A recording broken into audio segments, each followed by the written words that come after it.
पतिपावन सद्गुरुदेव शिल भक्ति कमल संत गोस्वामी गुरु महाराजंकर अभय सग चरणारविंदरे दिन दासाद हमर आभम षष्ठान प्रणिपात अहित कृपा स्वाभिख्या सुधी सज्जन मंडली दर्शक बंधु समस्त को अभिनंदन वंदन। चर्चा करिबा पितृपक्ष भाद्रपद पूर्णिमा जीवार परे प्रतिपदा। तो यही आश्विन कृष्ण पक्षर 15 दिन को पितृपक्ष बोली अभिहित करा जाए। तो यही पितृपक्ष को समस्त जो पूर्व पुरुष पितृलोक जो माने आमर थांती से माने अपेक्षा करी बसी थांती। ये 15 दिन सेमानंक पाई गोटे धरंतु माने आमे जो भली किछि आनंद करंती मेला महोत्सव आदि जानती तो सेमान को गोटे 15 दिन अवसर छड़ा जाई था। यही समय रे तांकर परवर्ती वंशधर पीढ़ी माने विगत होइथिबा पितृ पुरुषों को श्राद्ध तर्पण आदि क्रियाकर्म करती। विशेष करी गयारे पिंडदान यार अतीव महत्वपूर्ण बहन करि थाए। आपण माने समस्ते प्राय यहाकू जानिथिबे एवं पिंड भी दौथिबे निश्चित भाव में। किंतु ये पिंड देला भितरे केते गुड़िए नियम अच्छी, केते गुड़िक सावधानता आमको जदि अवलंबन करने को पड़े ताहले ए पिंडदानटी सफल हुए। नहले आमे पिंडदान करुथुबा किंतु आम पितृपुरुष माने सठिक भाव में पाई पारु नथिबे, जहार फल स्वरूप आम्भ उपरे आम परिवार उपरे रोग व्याधि विभिन्न प्रकार मानसिक शारीरिक विभिन्न जंत्रणा आदि बहुत प्रकार आमको भोग करने को पड़े। जदियो आमे ताहाकू ज्ञान को नियंतिनी किंतु पितृपुरुष माने जदि अखुशी रुहंती संतुष्ट न रुहंती ताहले से घर पाई विपत्ति हो जाए। तेणु आमे से कथा को आलोचना करिबा जे ई पितृपक्ष जिते बड़े श्राद्ध दौरान आपण माने तो जो तिथि रे आपण मानकर पूर्व पुरुष पितृव्य जो तिथि रे गत होइथिबे आपण से तिथि रे विशेष करी देबे। जदि देई न पारुछंती ताहाले महालया तिथि रे देई पारंती। एठी प्राधान्य दिया जाइछंती मनु संहिता हिसाब रे ज्येष्ठ पुत्र को किए देबे। अनेक समय रे अनेक माने कहती ना ज्येष्ठ पुत्र सुविधारे नांती ताले आउ किए तांको पाई देबे।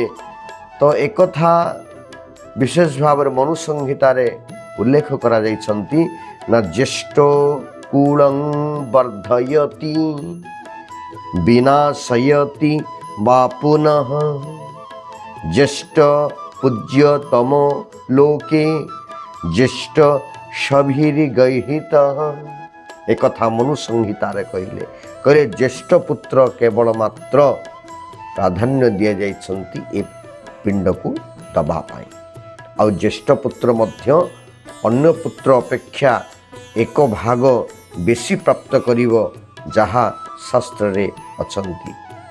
तो ई पिंड देला बेले आमे प्रायतः देखिबा नदी प्रांतर खोला स्थान निर्जन स्थान एवं विशेष करी तीर्थ क्षेत्र विशेष करी प्रयागराज हो हरिद्वार हो गंगा हो आमर समुद्र जगन्नाथ धाम हो तो आउ सठु जहा कि बेसी भाग करा जाए गया पिंड दान यहाँ को महत्व दिया जाइछंती।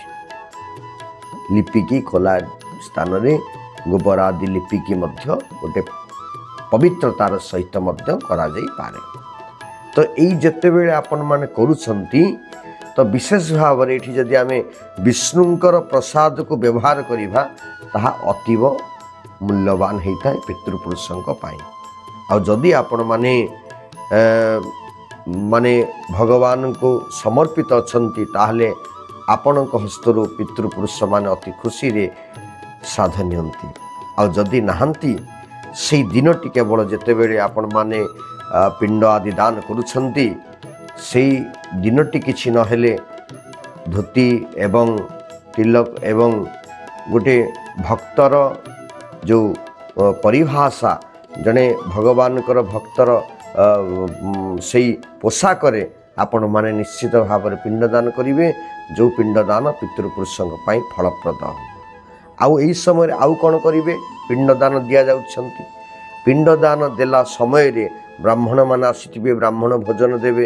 ତ ପିଣ୍ଡଦାନ ଯେତେବେଳେ ଦେଉଛନ୍ତି ଦେବତାମାନଙ୍କୁ ପ୍ରଥମେ ସ୍ଥାନିତ କରିବେ, ପ୍ରଥମେ ସ୍ଥାପନ କରିବେ। କାହିଁକି?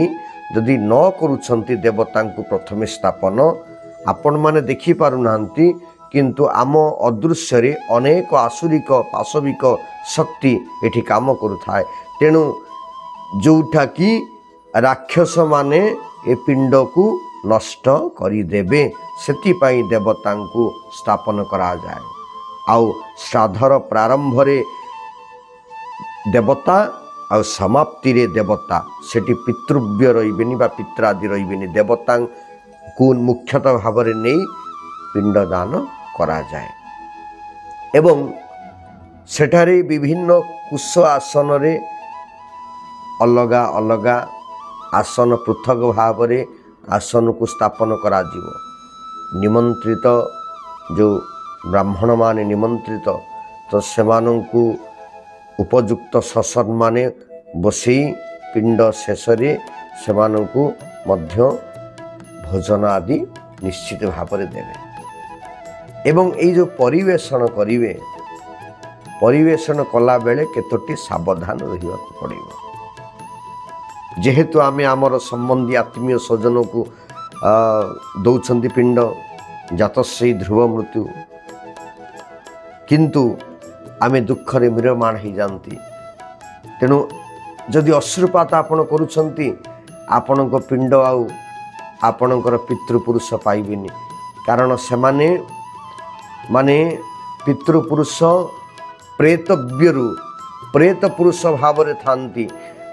ତ ପିଣ୍ଡ ଆଦି ଦ୍ୱାରା ଆମେ କ୍ରିୟାକର୍ମ ଆଦି କରିବା ଦ୍ୱାରା ସେମାନେ ପୁନଶ୍ଚ ପିତୃଜନିକ ପିତୃପୁରୁଷକୁ ଆସନ୍ତି। ପରବର୍ତ୍ତୀ ସମୟରେ ତାଙ୍କର ପୁନର୍ଜନ୍ମ ଆଦି ସଂଗଠିତ ହେବେ।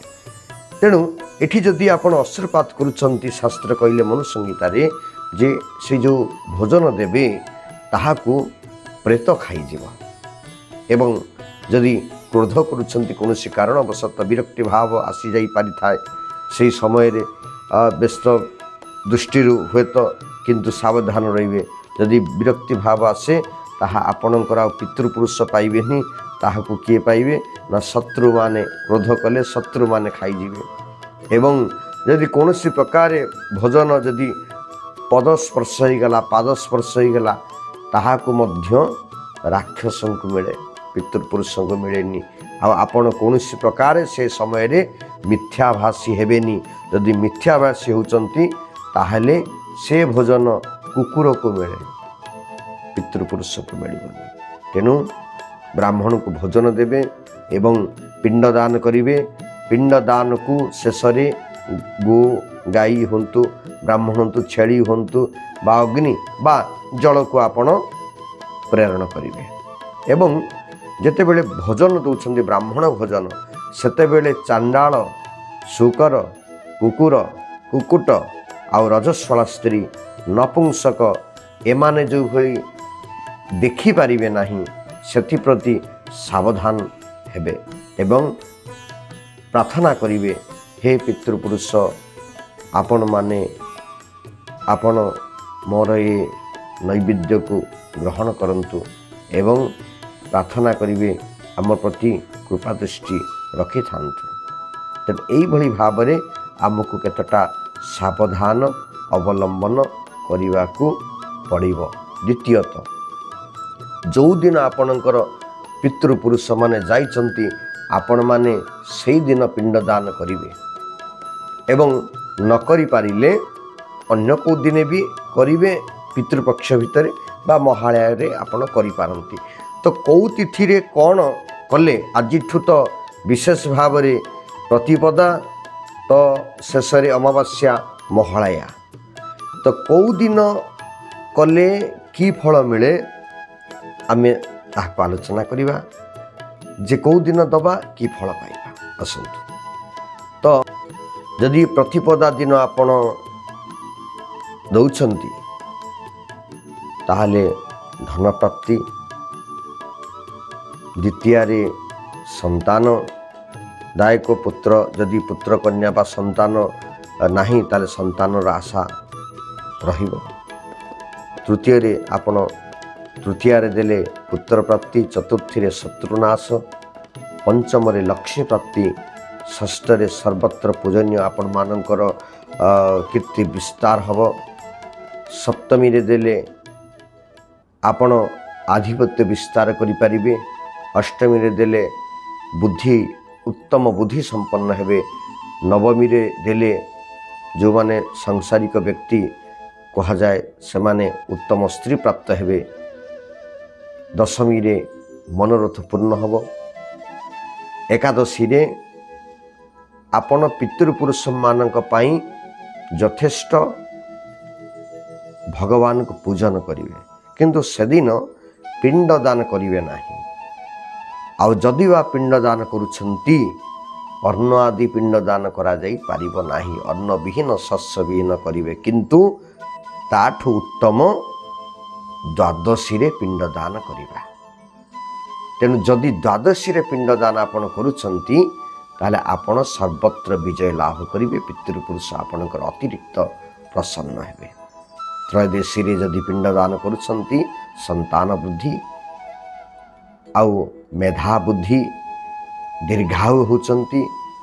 आ विशेष करी चतुर्दशी जहाँ महालयर पूर्व दिन धरंतु पितृपुरुष बा पिता हुए तो अकाल मृत्यु घटी, युवक अवस्था मृत्यु घटी, कौन प्रकार दुर्घटना आदि रे मृत्यु घटी, जहाँ माने समय पूर्वर तो सेमान को निहाती भाव में चतुर्दशी दिन पिंड दान कले आम पाई मंगलकर होता है एवं सेमानक पाई यह सबुठु उत्तम होता है। एवं बाकी रहिला महालया, तेणु अक्षय कीर्ति समस्त प्रकार समस्त प्रकार कामना पूर्ण हब। महालया रे आपण जहाँकर बाकी रहिला ताहांकर ये जो पिंड को प्रदान करिवे।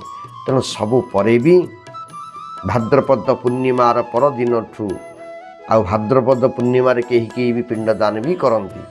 तेणु ये जो समय ये तो पितृपक्षर समय आ जो भागवतम मध्य एथिरे बहुत महात्म्य अछंती। तेणु कहिले जावत दिनानि हे पुत्र शास्त्रं भागवतं गृहे तावत् पिबन्ति पितरः क्षीर सर्व मधुदकम। कौन कहिले ना भगवान ब्रह्मा कहले पुत्र व्यक्ति गृह यदि भागवत थांती यदि पठन करुथांती ना पितृपुरुष को ताहा क्षीर घी महु और मधुर जल पान करने को मिलुछि बोली से जानवे। जदि आपण भागवत केवल घरे रखती टिके पठन करती ताले आपण जानिले आपण पितृपुरुष को सत प्रवृत्त भाव में ये क्षीर घी मधु मधुर आदि जल ये सब प्राप्त होचंती। तेणु सबु परे मध्य आपण भागवत पढ़िबा सहित पितृपक्षरे शुद्ध आहार सात्विक आहार व्रत धारण पूर्वक आपणक पितृपुरुषंकर जदि आपण कल्याण करने को बा आपण निजर कल्याण करने सहित तांको उद्धार करने को चाहूँगी ताहले से मार्ग को आपणई नियंतु, जहाद्वारा वास्तविक आपणक भितर श्रद्धा जो श्राद्ध शब्द श्रद्धारू तो श्रद्धा रूपक श्राद्ध निश्चित भाव में से प्राप्त हेबे।